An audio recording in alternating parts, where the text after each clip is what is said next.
I want to give you 3 tips on how you can improve your classroom culture starting today. A classroom culture where your students are safe, feel valued, feel cared for, where they're able to develop connections through real relationships, and we're building social emotional skills that will translate into learning, like self-regulation.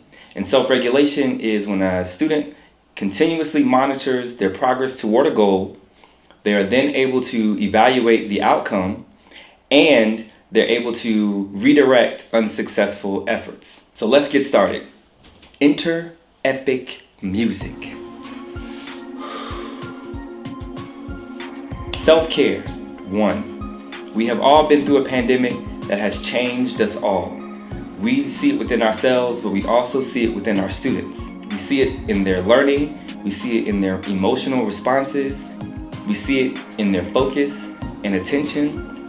In order for you to take on this task that's historic, that has never happened before, in order for you to truly impact these students to not only become better individuals in the classroom, but just better individuals in life, you must first take care of yourself.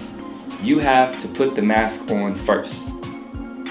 Just like on the plane, and they tell us all, before, if something was to happen, put your mask on before you put the mask on of your child or someone that is dependent on you.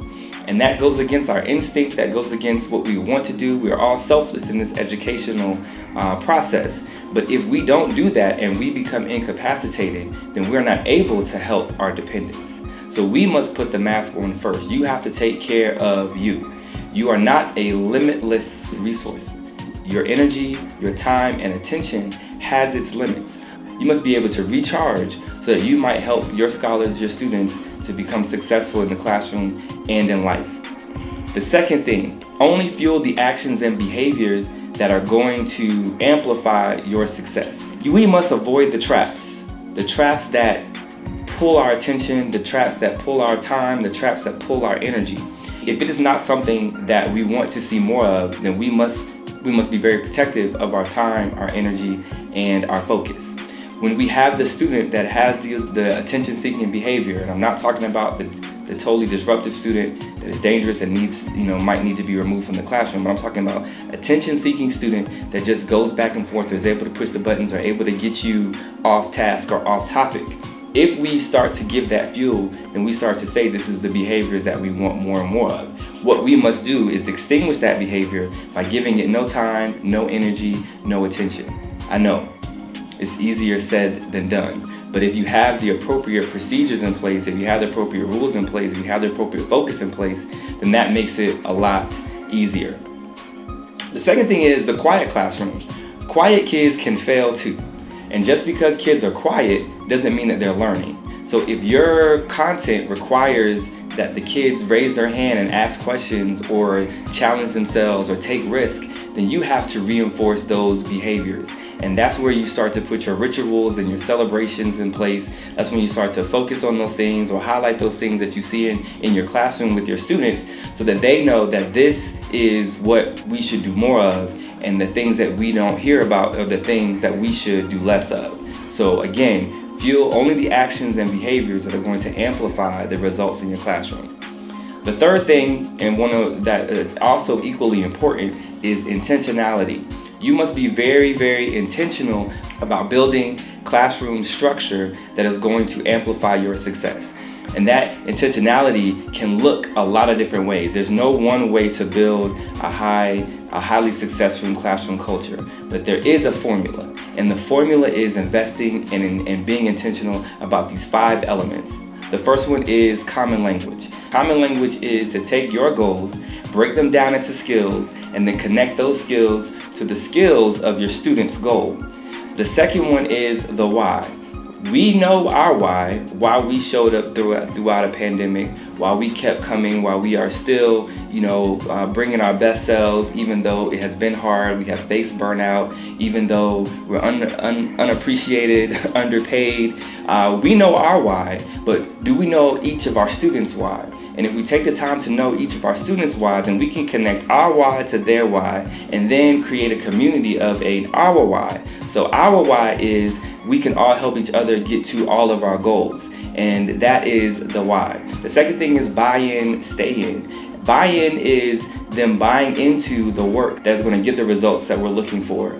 They have to have a choice. If we don't give them a choice and we force it on them, then they're never going to engage. So we must find ways of getting buy-in. I coached basketball for a long time, and the first question that I asked when I coached basketball is, do you all want to have fun or do you want to win?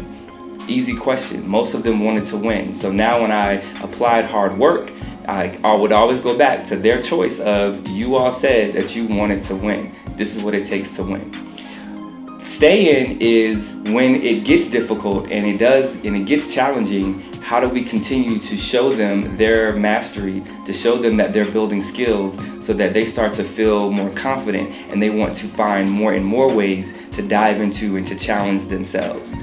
The fourth thing is identity. Identity are going to be the procedures, the rules, the celebrations, the call and responses, the things that you do every day. If you have students come in the classroom and you continue and you speak to them and you want them to speak to you, that's going to start to create the environment to build safety, to develop the skills, as well as to showcase and highlight the challenge that students need in order to be successful. Identity. The last thing is going to be subculture, counterculture, which pretty much means that you know what your students are coming in with, you know where you want to get them to go, and then you're bridging the gap in between. It also can mean understanding your own environment, your own school climate, to see what things can help you reach your goals and what things that you might need to change up in your classroom that might not be going right. If you invest in these 5 elements, if you're intentional about these 5 elements, you'll start to see your classroom culture improved. If you enjoyed the tips that you heard today, sign up for our 5-day email challenge to build classroom culture. Are you a culture creator?